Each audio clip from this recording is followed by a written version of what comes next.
Today I'm here to potentially unlock a new fear in you. There's an idiom that you might be familiar with, which is whistling past or by a graveyard. It's the idea that whistling might be a way to sort of push away feelings of anxiety or nervousness, potentially even ward away evil spirits.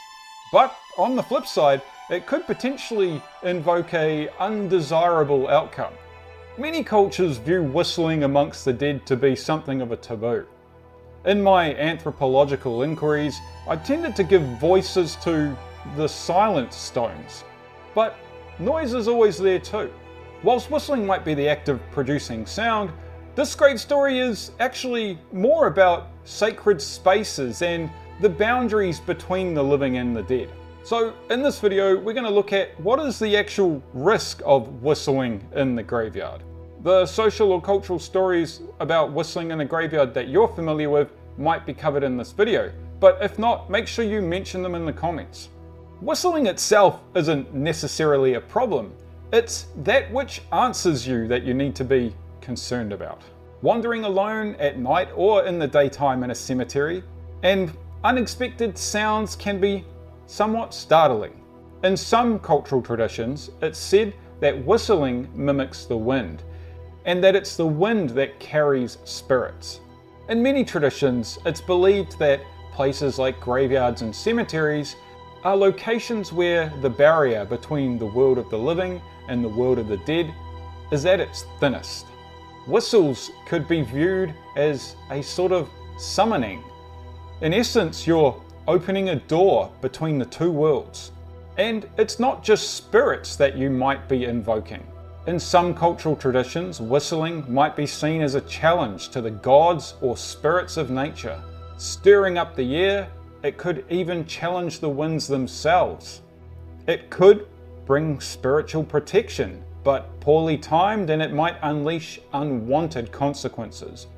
There's even quite a broad belief that whistling at night can attract snakes. The whistling sound somewhat mimicking the hissing of a snake. Whilst there's some believability to that, there's no actual evidence that that occurs, probably more coincidence than consequence. A little known fact is that here in Scotland, there's actually a kind of whistle called a haggis whistle, and if you blow it, it'll actually mimic the mating sound of the haggis. Choo, choo.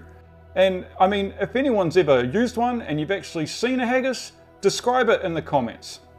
All that aside, there's something of a more pragmatic reason as to why whistling in a graveyard might not be ideal. In many cultures, whistling is often seen as disrespectful both to the dead and those that mourn them. Not only might you be disturbing resting ancestors, but the sound could be viewed as intrusive to those who are dealing with the immense emotions brought on by the loss of their loved ones. And it's not without symbolic meaning either. For instance, many view the act of whistling amongst the graves and memorials of soldiers to be akin to breaking the ranks of the fallen.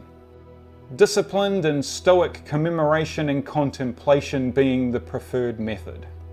I'm never much interested in disproving superstitions, and they can be interesting and even useful. I'd rather just let the facts and experience speak for itself. When it comes to whistling in a graveyard, the outcome is all dependent on who hears and who replies.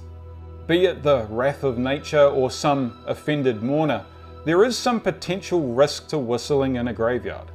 There is a reason why these stories exist in the first place, usually to teach and elicit certain kinds of behaviours in specific and certain places. In this case, the taboo around whistling in a graveyard doesn't just reflect social anxiety, but it also helps to reinforce practice and the views that you should be acting in certain ways around places where the dead are laid to rest. If you have a story about whistling in graveyards, whatever kind of story that may be, feel free to share it in the comments. It might resonate with somebody else and help them understand their own experience. In the meantime, just remember to be mindful about what you do when you're exploring landscapes reserved for the dead.